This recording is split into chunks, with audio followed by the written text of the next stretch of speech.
Hey there, and welcome back to Tim Talks Cooking. Today, we are talking Keto Mongolian chicken, my friend. You heard me right, Keto Mongolian chicken. And we're going to do it quick in the Instant Pot.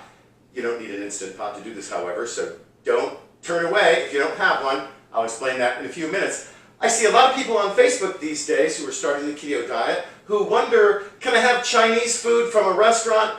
And the answer is no, you really can't. Almost every Chinese dish you order in any Chinese restaurant, takeout or not, has sugar in it. And it's balanced out with vinegar usually, so you may not be aware of it. That's what you've got. Here I'm going to replace that sugar with a no-carb sweetener, that is powdered stevia, and I'm going to show you how to make this dish in a way that you just won't believe it didn't come from your favorite Chinese restaurant. Let's get started. Here's what you'll need to make this incredible, delicious, and quick dish. I've got 4 chicken breasts here that are cut into a 1-inch dice. Also, 3 teaspoons of powdered stevia. This is the equivalent of 24 teaspoons or half a cup of sugar. I'm also going to use 2 tablespoons of my ginger garlic paste. You could also use 1 tablespoon of chopped garlic and 1 tablespoon of chopped ginger. Half a cup of low sodium soy sauce. Use full sodium soy sauce if you like. 3/4 of a cup of chicken stock. You could use vegetable stock if you like, of course. Here I like it spicy, so I've got 4 dried Chinese chilies here, as well as a teaspoon of crushed red pepper. We'll also be adding a tablespoon of garlic powder and half a teaspoon, 1/4 to a half a teaspoon of xanthan gum to thicken the sauce at the end. For a garnish, you'll want half a teaspoon of roasted sesame oil, a tablespoon or so of sesame seeds, raw sesame seeds, and some green onion that's cut on the bias like this. These are 4 green onions that I've sliced up. Here I've heated up my Instant Pot using the saute setting, and now I'm going to just put the chicken in there.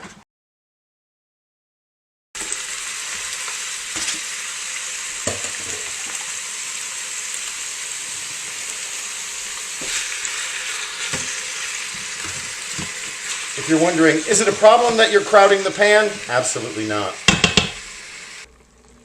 Here you can see our chicken has begun to cook, and this is probably about halfway through. Now we're going to add some of the rest of the ingredients. And we're going to start with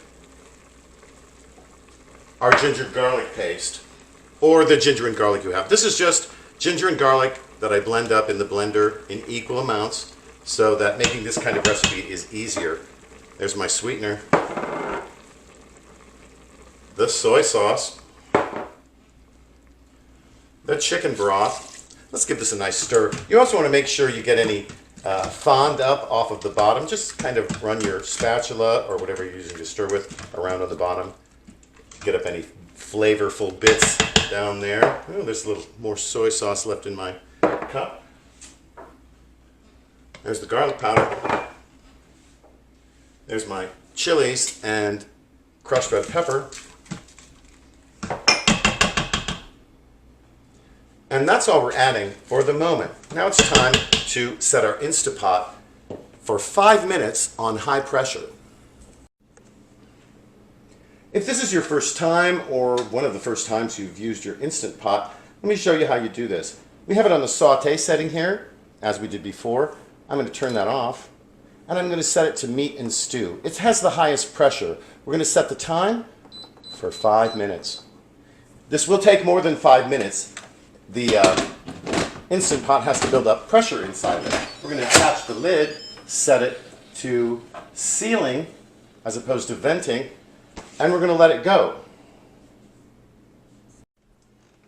If your Instant Pot is like mine, and I believe they're all similar, you're going to see on until the pressure builds to the right pressure, and then the number of minutes you've programmed in will appear, and it'll count backwards from whatever that is. In this case, it'll start with 5. And here you can see mine switched to 5, and now it's going to count backwards. And when that's done, we'll be back. As you can see, my timer has gone off. Now here, for some recipes, you're going to turn your pressure knob here to venting and let the pressure out quickly. We're not going to do that this time.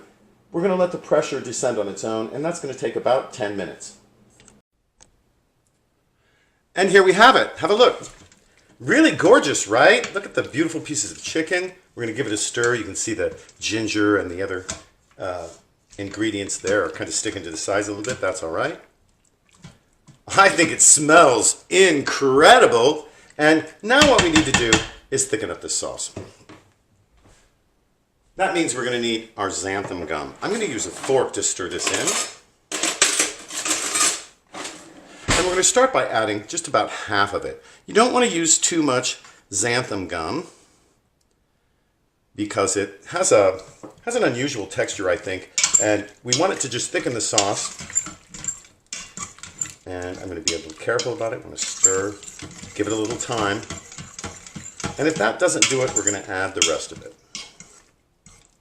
Here for this dish, we really want the sauce to cling to the pieces of chicken. And I think as you can see, we're pretty much going to need the rest of that.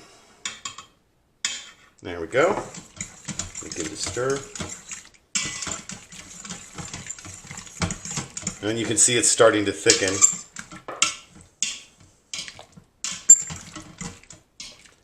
It's still a little loose for me. What I'm going to do here is I'm going to turn the saute feature back on. This will heat this. I'm going to reduce this sauce for a little while and see if we can't get it to be more thick and clingy. After 5 minutes, you can see it's bubbling away and it looks like this. I'm going to turn the heat off. And you can see here, I hope, it's pretty steamy, but you can see here that the sauce has thickened up nicely. Now our chicken, and you're going to find this happening in the Instant Pot or in a pressure cooker whenever you cook meat in it. The chicken is kind of falling apart, but fall apart tender is really delicious. This is going to be lovely.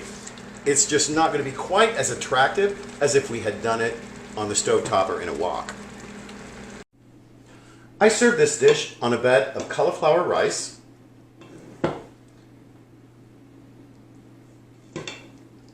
And I don't eat the dried peppers, of course. I think they're pretty though. I'm going to leave them in here. Maybe move that one to make it a little more attractive. And we're going to garnish here with a few scallions,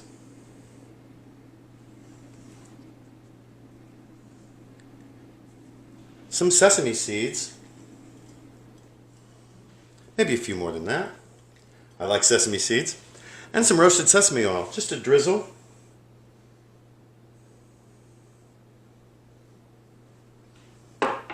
And there's our dish.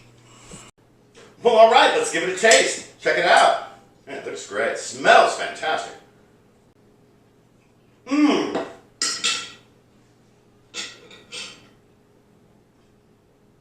So good. You're going to love this dish. And you're going to wonder why you ever went to a Chinese restaurant in the first place when you can make this kind of food at home. Listen, thanks for watching today here at Tim Talks Cooking. Before you go, please don't forget to like, share, comment, and especially subscribe, which helps my channel and helps you find my videos as well, especially if you click on that bell icon to get notified whenever I upload new videos, which is a couple of times a week actually. We'll catch you next time at Tim Talks Cooking.